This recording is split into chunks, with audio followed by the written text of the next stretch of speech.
You followed the training, you've built the skills, and you became the therapist. But now you're wondering, is this it? Beyond the therapy room is where we have the conversations most therapists are thinking, but not saying out loud. There's Sky, psychologist and mentor, and Ali, counsellor and tantric healer, bringing two perspectives, clinical and intuitive, structured and expansive.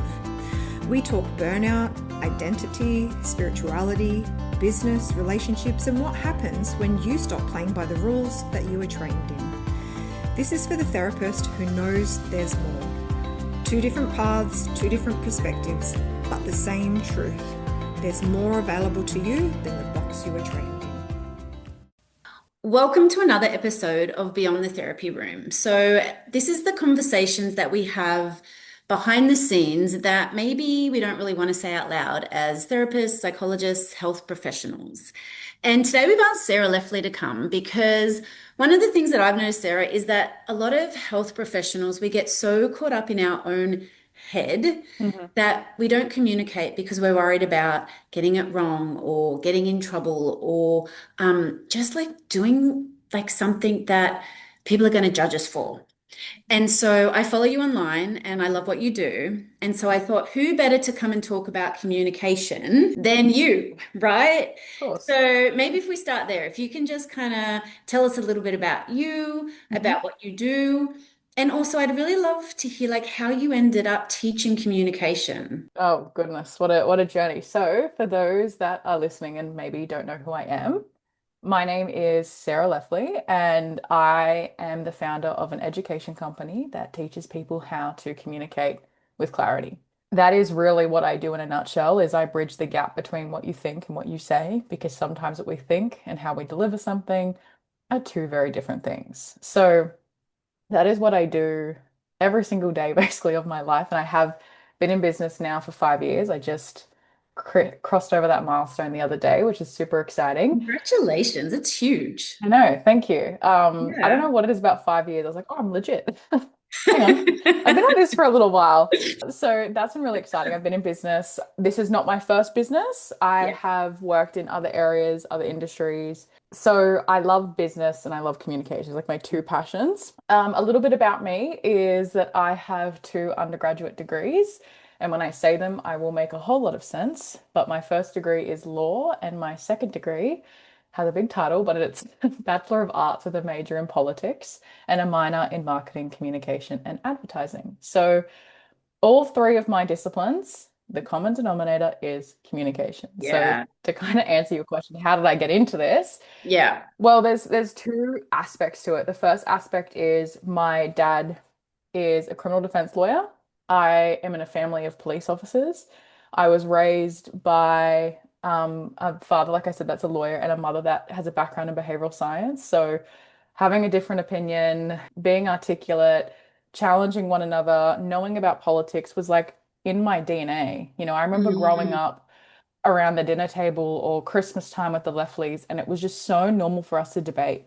My dad is one of six, and it was just natural. Like we all just engaged in that discourse and disagreed and were honest and challenged one another, and it was just our normal.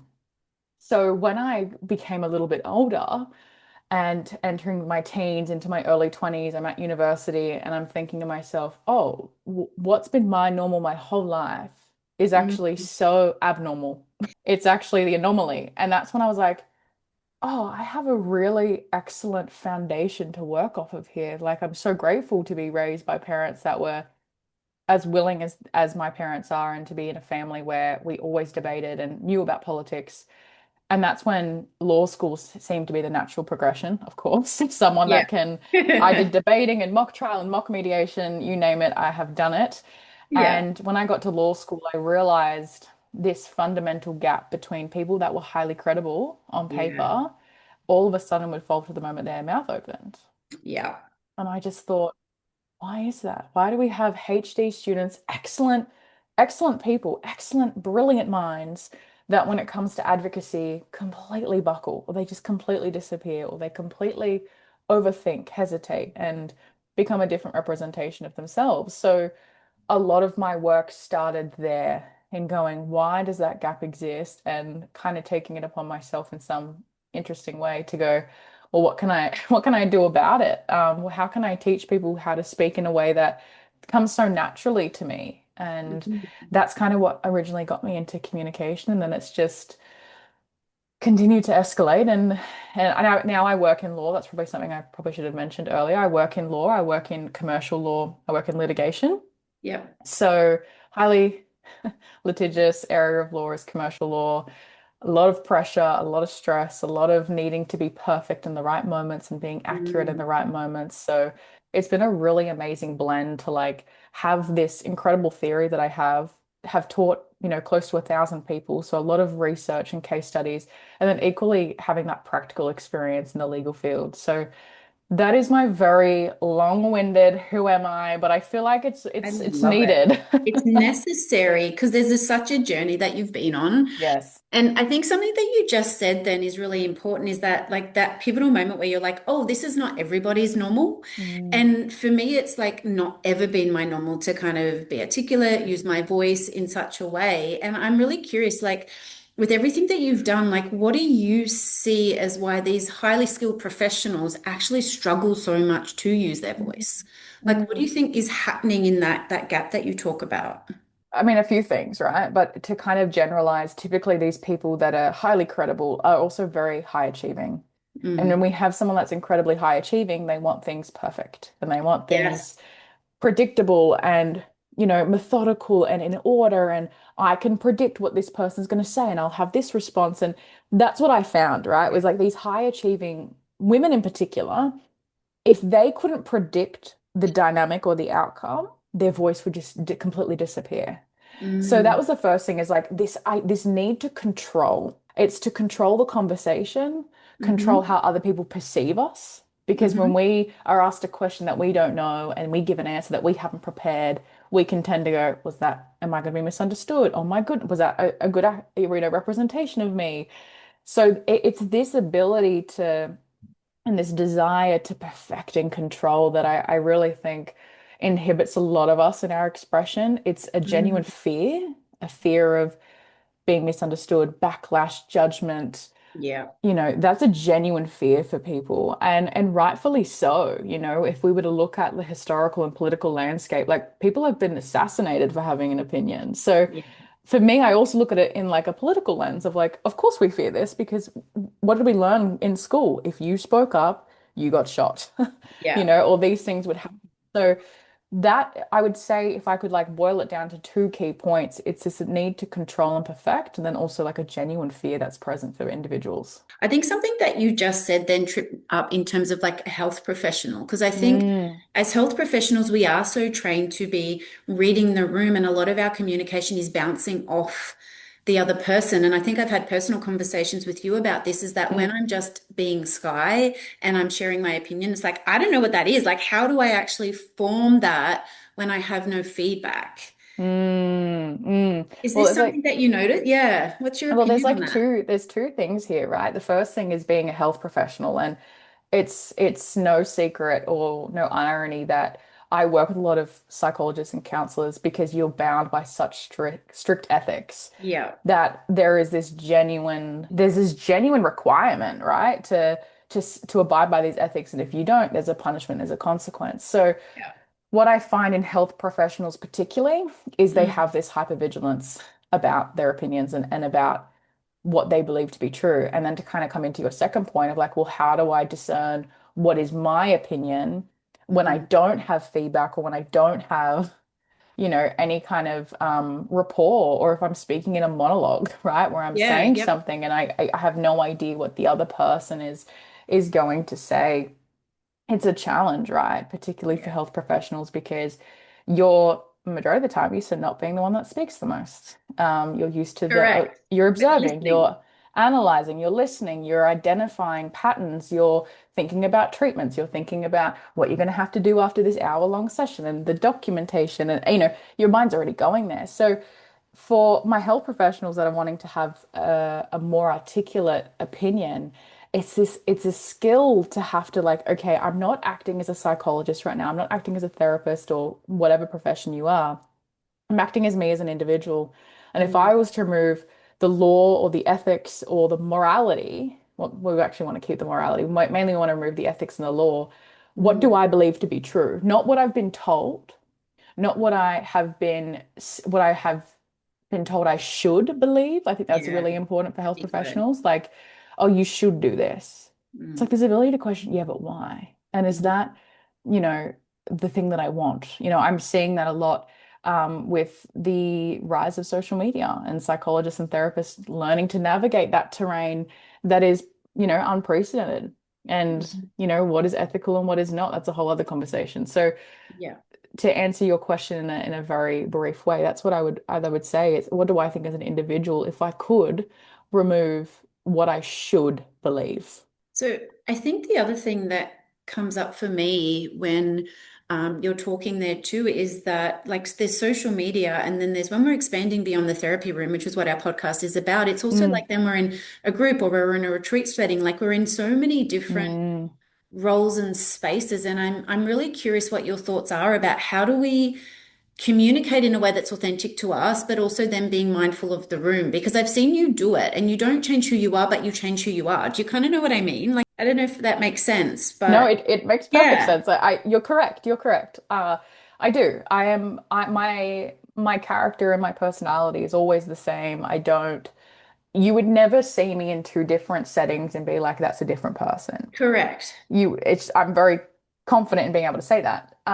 But what I would say is I do shift how I deliver things based on the room, Mm, or I do shift sometimes some rooms require a little bit more humor than others. So if you ever attend, which you have, yeah, an event of mine or a retreat, I'm very laid back. That is my communication style. I believe that if you want to be a good educator, you need to get people to connect with you, and you do that by being human and yeah, being like, let's talk to one another as if we're having a conversation.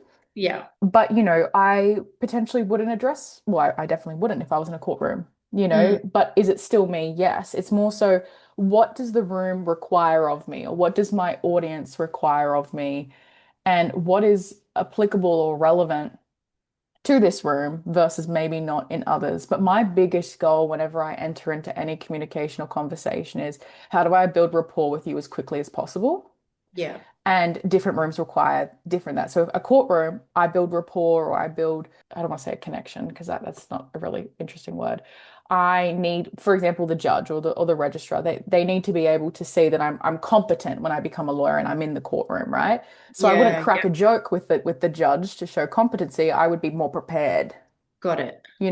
whereas if at my event and my retreat, I'm not going to come in with the most preparation and be quite rigid and may it please the court. You're going to get a Yeah, joke and you're going to get a bit more of a laid back response because that's what the room demands and requires of me. So I yeah, think it's that the ability to discern and not making it wrong, but yeah. going, what's the best way for me to build rapport and really establish myself in this room? I think that's where, and I get caught up, and then you just Mm, reminded me of that, is that like logically, I know communication isn't just what we say. And then mm, equally, though, when I think about communication and I'm anxious, I'm so focused on what I say. yes. But what you just described then is different parts of communication. So if somebody's thinking about like what are the other parts around communication that we need to be mindful of, not just the words that come out of our mouth? Well, 55% of our communication is our body language. And it takes someone 3 seconds to form an opinion of you, and it takes 30 seconds for them to establish your level of confidence. When you think about that, that is not a lot of time. Three No. seconds to form an opinion, and 55% is body language. So for Yeah. me, I always have this, not a rule, I suppose, but like a standard that no matter what room I enter, I walk in like I've been there before. And that is just like a way for me to like almost trick my brain a little bit. Like Yeah. if I walk in with my shoulders back and down and my chin is up and I walk in with a level of power and I'm not dragging my feet when I'm walking and I'm upright. I've Yeah. always kind of convinced myself I've got this. Like my brain is going, oh, we're okay here. But if I Yeah. was to walk into a room and my chin is down to my chest and I'm trying to physically make myself smaller, my Mm, brain is going to go, oh, we don't want to be here. Why don't we want to be here? Oh, and then, find all the reasons. So mm. it's body language is arguably almost more important than what we say. Because if Mm. there's a disconnect, right? Like, say if I was talking to you right now, the Hmm. way that I'm talking, but my Yeah. body language was like this, and I was like hiding from you, like, yeah, I know communication, and 55% of our body language, the Yeah. body language gives such a different indication to how I'm speaking. 100%. But if I had a powerful body language, but a voice that quivered, I've got that physical demeanor of, oh, you're in control and you're confident. Yeah. Yeah. So body language is crucial because that's what we look at, right? Those 3 seconds, we don't even Mm. have time to say anything. Yeah. It's all in how we physically hold ourselves. So if because a lot of it's health professionals are listening and people are Mm, coming out of the one-on-one therapy room and they're wanting to publicly start to communicate things about what they know, are there sort of two things, like twofold question? Like one is mm, like, what are three things that are really practical that they might be mindful of? mm. And the other thing is, are there some mistakes that you notice that people consistently make that you can kind of give us a heads up about? The mistakes that people make, oh my Yeah. goodness, so many. Of course I can. I seen your face and it was like, where do I I start? was like, mistakes? What? As I allow me. Yeah, therapists kind of and health professionals stepping out of the therapy room, obviously beyond the therapy room.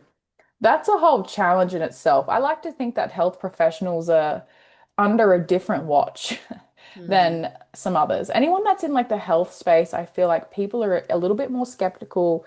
They're a little bit watching you a little bit more closely.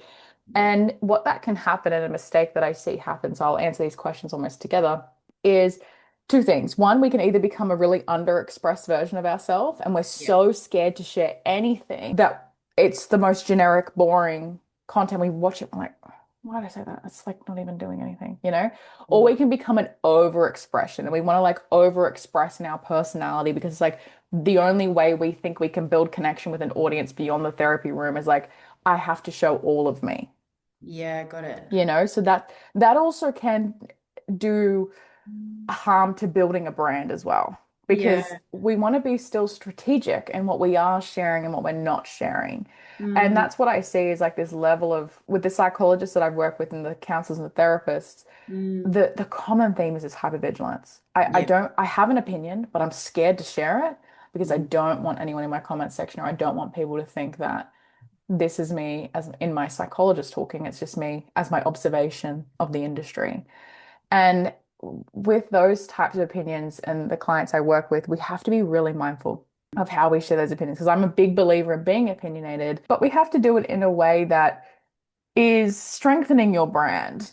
And yeah. that's something that I think therapists want to shy away from a lot. Mm, They're scared to kind of make commentary or observe things. But ironically, you guys are like the most credible people that have spent most of you over a decade studying. And there yeah. is such an academic way we can deliver an opinion in a way that's going to build rapport and show what you stand for, which I think is important when you're dealing with people, Yeah. is showing them your values and your opinions. So I would say those are the two mistakes. It's either an underexpression, it becomes quite boring and clinical and very Mm. like 5 facts to ground yourself, which is not invalid, but No, no.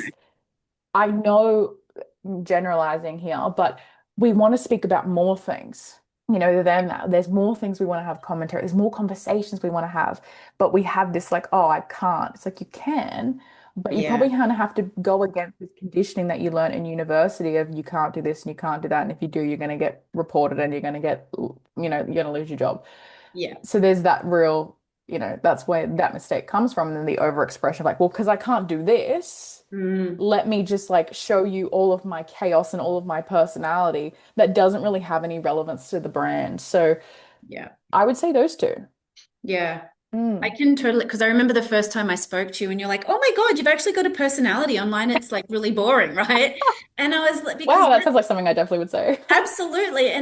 I took it as such a beautiful thing, right? Because it was like that's where I was in that scared Mm, space of like everything was watered down and everything was right and everything was perfect and I don't want to get in trouble. Like I was very much that under expressive. mm, And I still feel like I go there sometimes, but I feel like I'm kind of learning to have a bit of a voice. And I'm really curious, like for people who are wanting to like how do we figure it out? Like, how do we Mm. figure out what is authentic to us and what does our voice look like? Like, do you have any tips around that?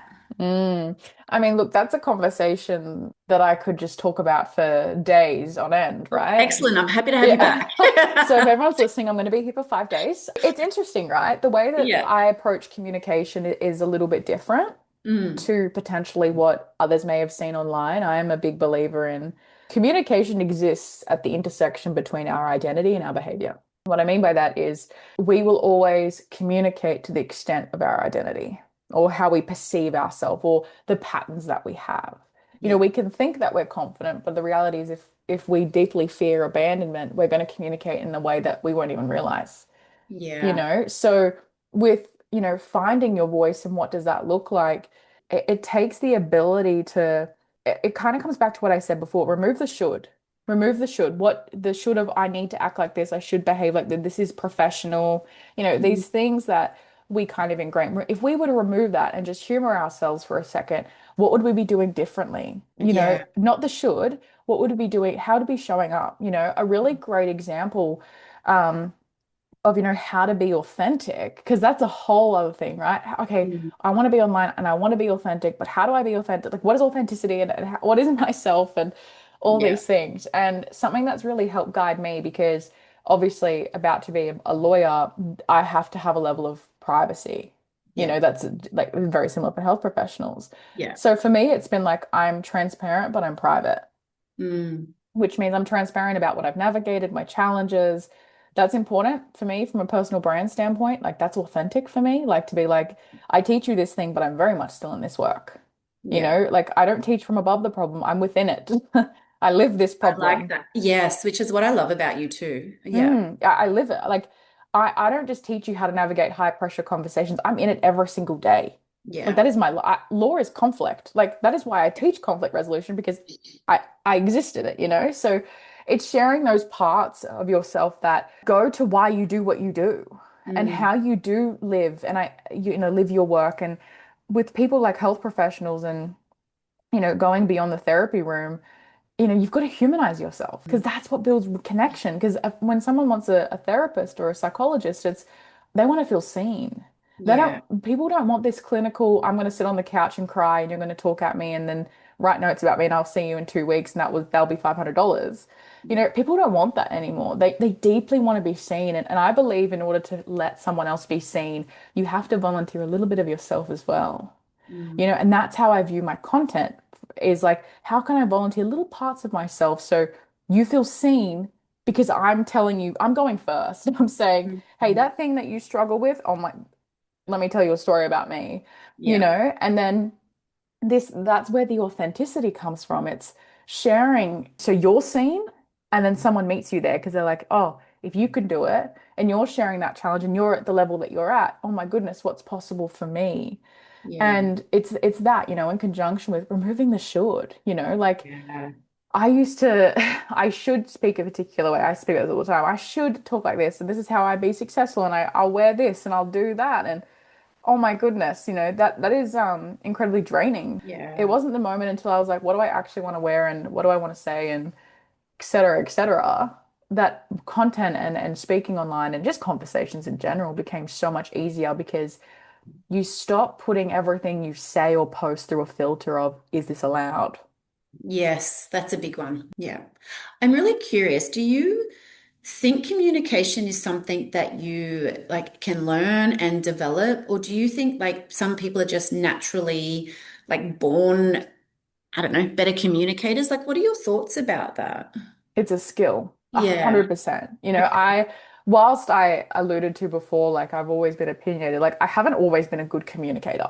Mm. Like that's a communication's a skill. And I used to be someone incredibly stubborn and argumentative and the kind of person people would say like, oh, you would just never win in a fight against them. That was me. And I used I to can love imagine that. you'd be pretty good at that Well, I though. will admit I am pretty good at debating. You would hope so after like Yeah. 7 years of my life. Yeah. But and then I swapped, right? The pendulum swung, and then I became Yeah. very soft and passive and like I don't want to rock the boat. And Ah, yeah, okay. I swung, and then it really came down to I mean, it's the foundation to what I do, the identity piece. Like, what was I so afraid of? Did I even know who I was? Had Mm, I even asked myself what I wanted? mm. And I hadn't. So communication is one of it's a skill that you learn, both theory and practical though. Tell I me what you mean by that. what I mean is communication, there's theory involved. Hmm. Theory in terms of, how do I logistically structure a sentence so you stay engaged with me? Yeah. How do I change my tone so you can hear that I'm not trying to be rude? I am just trying to be honest. Okay. How can I move my body language in a way that's going to get you to feel receptive towards me? How Mm, can I change my delivery here so you understand my words? How can I regulate myself under pressure so I don't fly through the ceiling or shut down? That's the yeah. theory. The practical is knowing those things and then putting it into action. So Mm, it's all well and good to know, take a deep breath in conflict. But then when you're in conflict, that's probably not the first thing we're thinking of, right? yeah. It's we're having our normal response, which is to either shut down or go through the roof or I'm sorry, it's all good. Like it's try and be the fixer or the mediator. The practical is where I see people struggle with the most, obviously. Yeah. It's this idea of like it's all well and good to know how to speak under pressure, but when pressure comes, a lot of people still buckle. And Mm, that's something you don't escape in life. And that's yeah. primarily why I'm so passionate about teaching that. Yeah. And I think because and if you want to share a little bit about it, I think it would be really useful because I think that's part of your command workshops that you do and why I attended one was because when you were like, I'm like, I can do conflict, like I'm a psychologist, like I've learned this stuff. And then Mm. you're like, cool, but can you speak under pressure in a different space? And then you put us under pressure, and I was like, give me a minute. You're like, yeah, I remember that. You're like, hang on. And it's such a different experience because I think we do, like, we can get, it's not that we're not good communicators, but we can just get familiar with one particular space. Is that correct? Absolutely. Yeah. Absolutely. And your example is brilliant of I'm a psychologist, I deal with conflict, yeah, in an environment that you can control, Yeah. and where you typically have the power to a degree. Yeah. You're the one that has the expertise in the room. I'm very passionate about teaching people how to navigate conflict when it's unprepared. I do this predominantly. It's a huge focus at my retreats, Mm, where we have like a conflict day and it's like everyone's least favorite. But I bet. it's beneficial. One year, and I remember doing this simulation, I remember hating it, but one year at a retreat, we actually did a conflict simulation, me and my team, without the attendees knowing, and went on for like a whole day. And we purposely created tension in the room. We tried to simulate that one of my subcontractors and I were having an argument. He's one of my closest Yeah. friends, Mm, and that we were having this genuine conflict. And we planned it. It was very strategic. It was very planned. Went on for a whole day. We were laying because what we wanted to see how my attendees reacted. We wanted to mm, see who would shut my friend off. So her name's Jackie, who would shut her off because they hmm. thought I was mad at her, who would shut down because they felt like mum and dad were fighting. We wanted to see like all these different things, right? And then we wanted to see if they could tell. And no Yeah. one could. And then by the time the simulation ended, we were like, we were just kidding. You're all good. We got some really interesting data of how people thought they would react versus how they actually reacted. Yeah. And this subconscious thing that we do where like people did shut Jackie off and didn't talk to her because they perceived me to be annoyed with her and they perceived they would trust me more than her, Yeah. you know? So these are the things I love to do with people is this very thing of like, oh, you think you're good, okay. I'll create it in an environment where you're not prepared for it. Because that's the biggest thing is Mm, conflict is inherently unpredictable. yeah. But, a lot of us avoid conflict for a multitude of reasons, Yeah. And but the biggest thing I believe in my experience is we don't know how to resolve it. Mm, And that's why I love to teach it so much because conflict happens every single day. yeah. And if we learn the skill of resolution, oh my goodness, the amount of relationships we save. Yeah, that can kind of feed into, I think, as well about getting online and sharing, and then conflict that might show Mm, up from whether it be other people or peers around how you're sharing or what you're sharing, right? Because it's not just when you, because this was my thing is like, okay, I'm going to get online and I'm going to share. And then I was like, oh crap, but then what if people give me their opinion about how mm. I'm sharing? Like, what do I then do with that? And how do I communicate that stuff? So it just adds layers, doesn't it? Absolutely. And Yeah. online is an unpredictable landscape. And Yes. online is a different dynamic because at least when you're in person, we have this comfort of being able to read cues, Yes. And I body think language that's what we're good cues, at as health professionals, right? We 1000%. rely on it. You do. That's Yeah. exactly it. That is your bread and butter that you guys have studied so long to learn that skill. So when these people are faceless, they're online, they're Yes. in their comments or your DMs, your vice or your comfort of being able to analyze body cues is out the window. Yeah. So, a few things. Obviously, I've received backlash and hate and whatever in my time. And you know what I really love to do, honestly, if I've ever shared an opinion that has received backlash, I like to see if there's truth to what they're saying. That genuinely is my first step, is like, I remember someone said once, like, the way I delivered it was really harsh.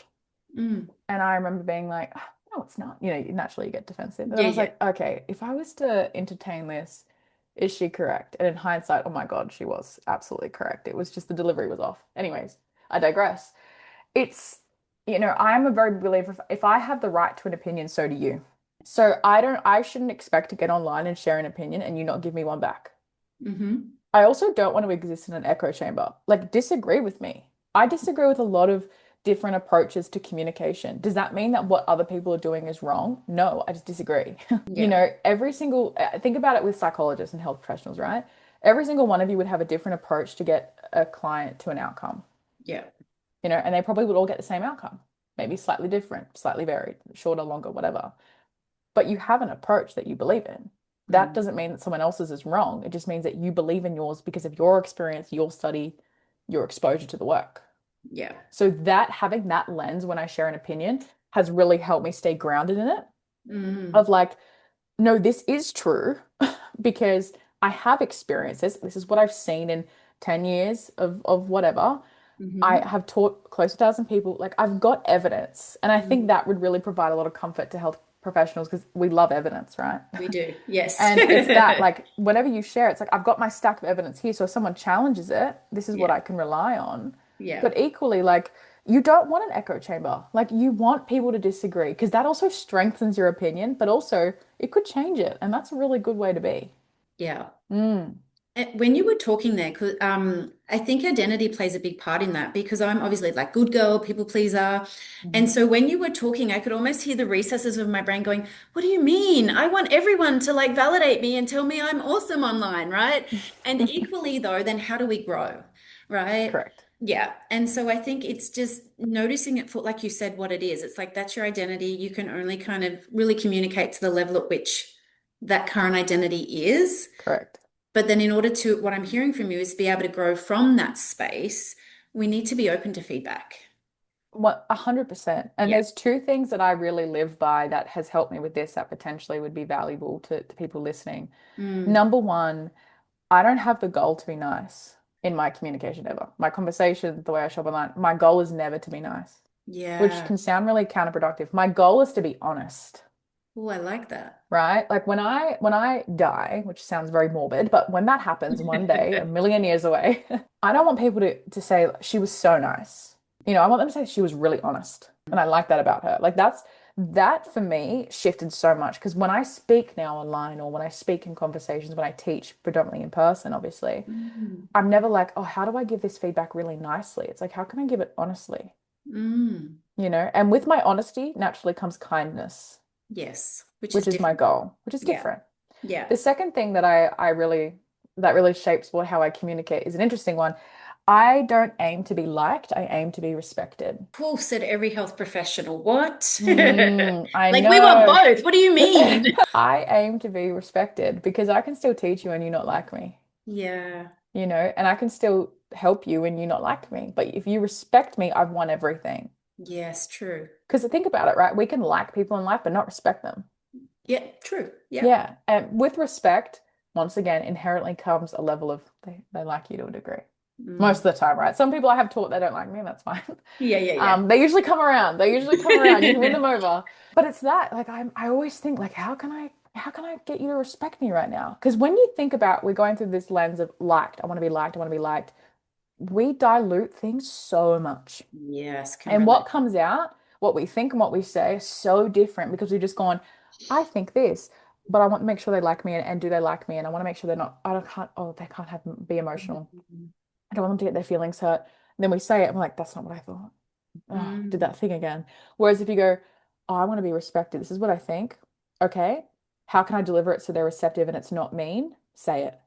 mm, That filter for me is always how I mm. run things through. Is like, how can I deliver this in a way, this feedback or whatever it is, in a way that's kind, but Yeah. it's actually going to help you progress. Not Yeah. like, you're doing a really great job, don't worry, because I've just run Yeah. it through a Yeah. filter of like, I don't want you to hate me, so I'm not going to be honest with you. Mm. Yeah.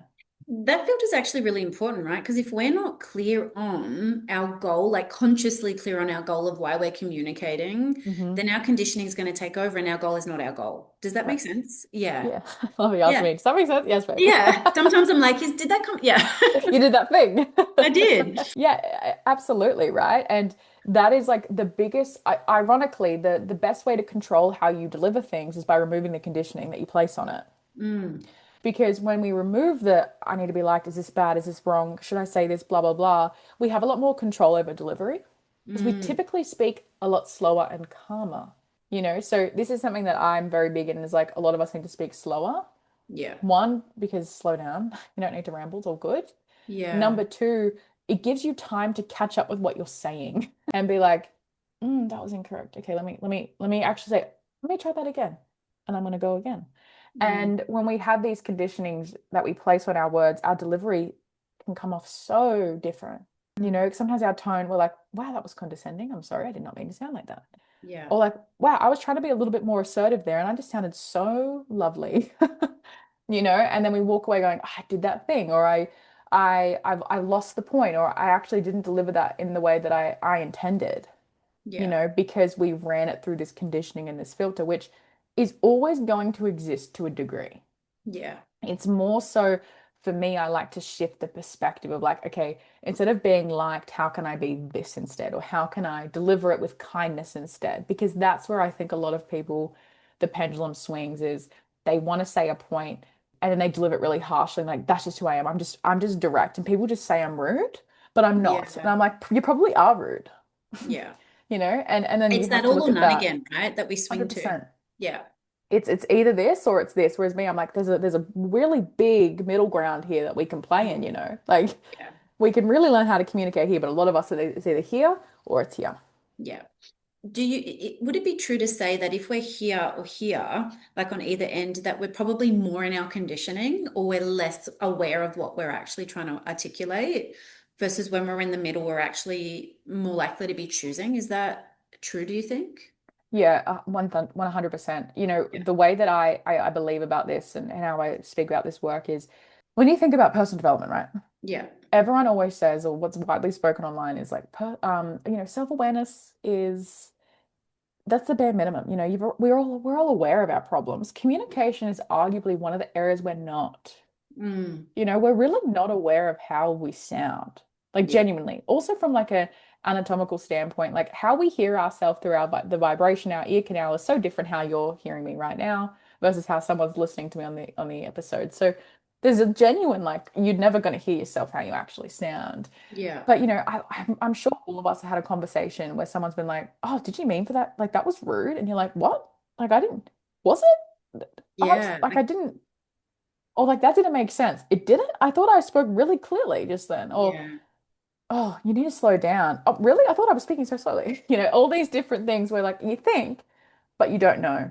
Yeah. And that's where I always start with communication. A lot of what we kind of spoke about with command is it's building this self-awareness of like, how do we actually sound? Like, Yeah. how get some feedback. Where actually do you sit on the spectrum? Like, how good are you in conflict? You know, understanding these different things. So yeah, the middle ground for me is this self-awareness. Then it's the ultimate autonomy of the ability to choose. So when you're in these moments, okay, what can I decide? How do I decide to react, respond, and say? Versus when you're on the outer edge, you don't have that choice because usually your conditioning kicks in or your pattern, and then all of a sudden you've represented yourself in a way you're not proud of. Yeah. So true. Mm. So I'm just really curious, like if all the health professionals listening, like if you were to kind of give one piece of advice, like if there was just one thing that you were like, and I know for your brain it's like there's many, but if you had to pick one, what would be the thing that you would want them to hear in this conversation today or take away with them from this conversation? I'm gonna go with what the immediate one was for me and like Mm. my gut, which could be accurate or just be like, this is your one piece, but it is. I think for health professionals, not I think, I believe, give yourself permission to mess up.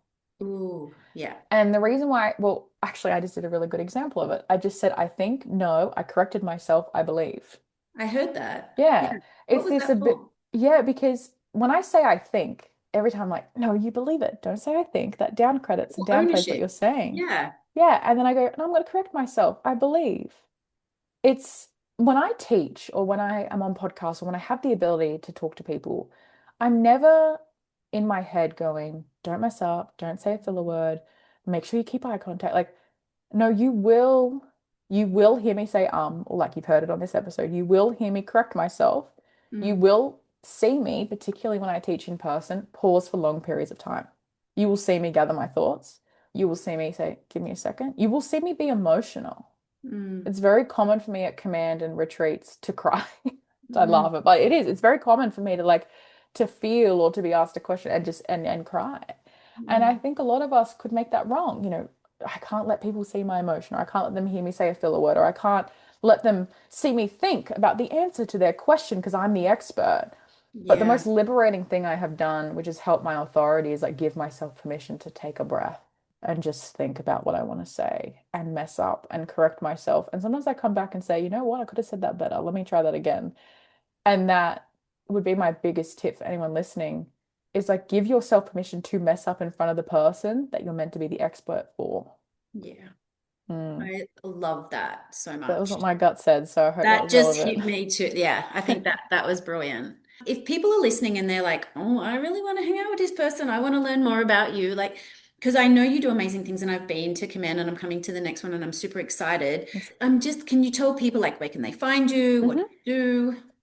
Yes, where can you find me? So I have a website now, which is such a win. Thank Well goodness I can done. finally plug a website. Before I Woohoo. was like, just follow me on Instagram and just message me.